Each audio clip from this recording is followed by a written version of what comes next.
Okay, so we are building a body jig for first generation Camaro. Okay, so I wanted to put this video together real quick just because I came across a few things building this jig that I thought would be useful for people and would help them along the way, and weren't really discussed in any other videos or forums or anything like that. So we start with the tools. So I got a couple set of small ratchet straps there, a variety of different clamps. You're going to need those for your body work anyway. So go on eBay, find a used set. Somebody's got a whole set, that they're selling from their garage or whatever. That's what I did a couple times. And, I've got a number of various clamps. So that's a good way to get those. This is a set of machinist squares. I would definitely recommend those. I think these are, I just bought these. I don't think it was 20 bucks for both of them. There's two different sizes. What do we got here? SteelX, I think brand, Amazon, whatever. So yeah, I bought the two separately and just keep them in one box. So you definitely need some squares. That's gonna help you out. A larger square, this is just a carpenter square. That's gonna help you out. Measuring square, not sure what that's called, but that'll be helpful as well. One more thing, when you're getting your tubing, this is mostly 2x3 tubing. I went out on Craigslist and got this sander. It's for wood. I bought it off of a guy running a wood shop anyway. I think that's going to be handy to get when you cut your tubing to size, then you need to get the ends of those cuts square. So that's what I got the sander for. I think I paid 150 bucks for this used 3/4 horsepower, good old reliable unit. So that's the tools. I'm using the dimensions that were put online by, I think it's JK Nex, Nex Garage. So thank you for that, sir. Much appreciated. He puts the dimensions and everything on the ends of his videos, or at least his body cart videos. And I went ahead and took those dimensions and made a SketchUp drawing of that to check everything out and make sure everything worked out properly.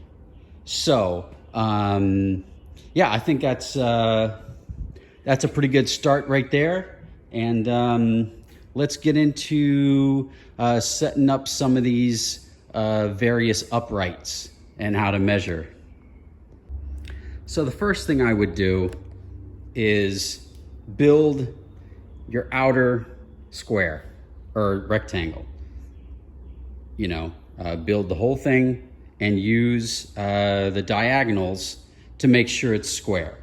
Okay, and don't forget, these are 48 inches on the inside. Don't forget to add an additional 4 inches for your tubing on the outside when you calculate your diagonals. So this will be 52 inches by, what do we got, 122. So when you calculate your diagonals, make sure, if you're measuring from this corner, make sure you take into account the width of that tubing on both sides. So once that's built, you can put in your cross members. These are exactly 48 inches. And this whole thing is just tacked together right now. We are just tacking this together until we verify everything on the car. So put your cross braces in, and then what I would do is when you're measuring along, make marks and scratch them with an awl or a a scribe of some sort to mark where your cross members need to be. And you can even use the trick of laying down some marker like machinists do, and scratching your marks in there to make it easier to see. So that's what I would do first. And then once you're all tacked together, everything's squared up and everything's squared up and you're tacked together up to that point, I would find a center line, find the center of one side, strike a line, and use your machinist square to strike that line with your awl or with your scribe. And then what I did was I do the same thing on the other end. So we come down, we find the center here, and then I'll shoot a laser from one side to the other. So now I get the absolute center and I mark that on each one of the cross members. What this does is it allows you to measure from the center outwards to make sure, regardless of whether or not your uprights and your body are square on the outside of the cart, everything will be in line, as far as everything will be centered between the uprights. That's more important than the car being centered on the outer rectangle.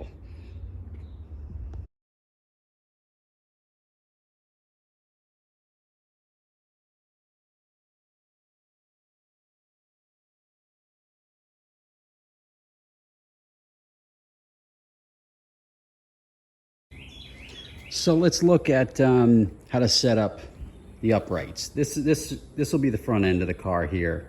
So these are the uprights. We'll call them A. So what we would do here, or what I did anyway, is again, we pull from this center line. And then, so your dimensions between the two on the plans are typically going to be center to center. So what we want to do is subtract the dimension of the pipe, actually half the dimension of the pipe twice. So this is 2x2 pipe.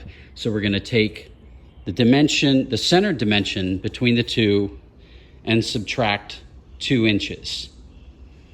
Okay? And then we'll divide that by 2. And that's going to be our distance from the center line out to this intersection. So again, measure out from the center line to whatever that distance is going to be different on each one, obviously. And then again, use your machinist square to strike another line. And that's where the inside of your pipe is going to go, of your upright. You can get it placed and then square it up with your machinist square. And then you can put a tack on there and maybe put a tack on the back side. And then come in with, where did it go? Okay. Let's come in with the big square and then check it. Okay. So it's probably going to be leaning one way or the other. So you just take a hammer. I used a soft mallet. Tap it whichever direction it needs to go, because you're just going to be tacked. It's just going to be tacked in down there. And just tap it until it's square, and then you can put a couple more tacks on that. And then just do that on both sides, and the same thing for the rest of the uprights. So on these, on the front uprights and on the rear, where you've got this situation where you may have some flat bar that's coming out away from your tube, an easy way that I found to hold these steady while you're getting things positioned is to use that ratchet strap, tighten that down a little bit, and that'll allow you to get the thing positioned without the thing wanting to fall off, you know, as you're tapping it back and forth and whatever you're needing to do there. So that's where the ratchet strap comes in. And again, that works great on the front and the rear, and probably the second back from the rear as well, where you're gonna have like these L-type brackets. So same thing, you'd wrap the ratchet strap all the way around there to hold things down, and with a little bit of tension while you're beating it into place. Okay, so here's the setup I used to, as we were talking about, measure from the center, always measuring from the center outwards to place your uprights. In this case, we're just going to make marks for our locating bolts. So what we do is we use the carpenter square and we set up on our center line, and then we just use, you know, some 1x1 tubing laid across the top to hold our carpenter square steady. One other thing I wanted to mention. A couple times I've seen it discussed that we don't really trust the end of the tape because it's a little bit wiggly. I hear you. Theoretically, this is supposed to be engineered so that it is accurate, whether you're pulling or pushing against, you know, whatever you're measuring against. However, for a little extra accuracy, what you can do is just do a little bit of math. And what I've used 10 inches. So I just add 10 inches to the measurement, and we're just gonna we clamp it right at 10 inches. And that way you can see very closely, you know, where you're at, and you can get much more precise than I think you can on the end here. So we just burn 10 inches and add that to your measurement. And then wherever you're at, again, take your machinist square, and then I've done some carpentry, so I make like a crow's foot where it's supposed to be, and come in with the machinist square after the fact, and then strike a line. So hopefully those couple of tips will help out, and this will work on any one of the uprights. So you would do the same thing anywhere else. We would lay this bar across here from the center mark, set up our carpenter square, and measure half the distance to the center of each point. And obviously you want to check your dimensions against your full correct dimension. You know, once you've measured half from the center, obviously measure between and make sure your overall dimension is correct. So I guess just a couple of more things. So we've used the levelers that JX Nex came up with. I think that's a great idea.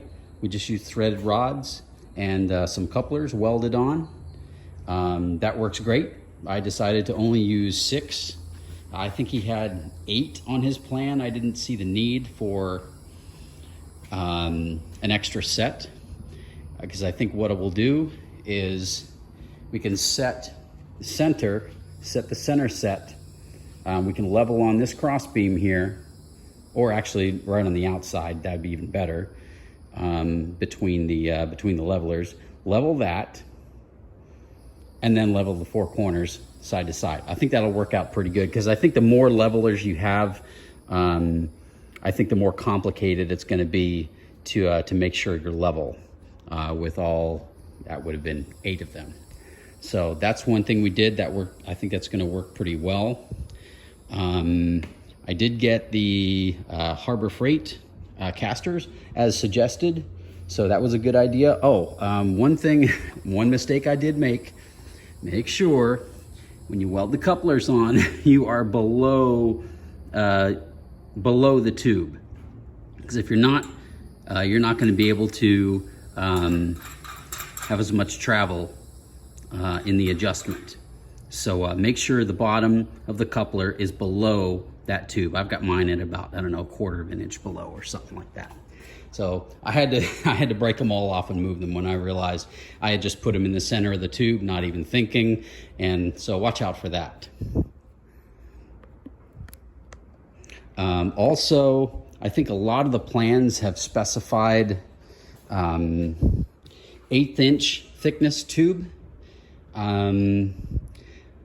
Not entirely sure that that's necessary. Now, maybe if you're going to build a lot of cars, and if you're going to build a lot of cars, I think you want something more sturdy than this anyway.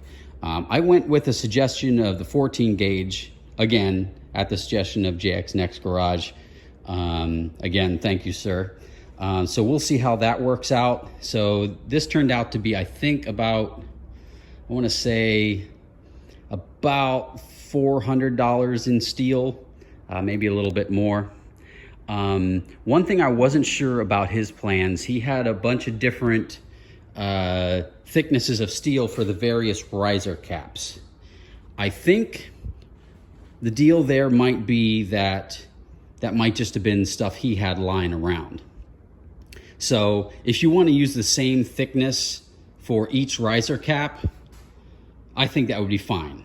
Or even if you just bought a big piece of, say, this 2x2 angle iron, and then just cut it in half, to get your flat caps and and whatnot. I think that would be fine, and that will save you a little bit of measurement. But I drew the CAD model up in SketchUp exactly to his plans because I wasn't sure what the reasoning for those different dimensions were.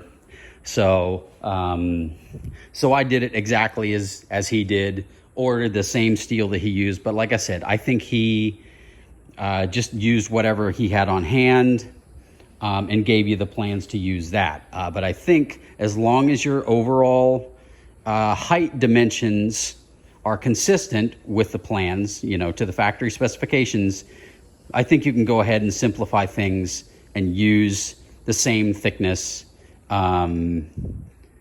caps on the entire build.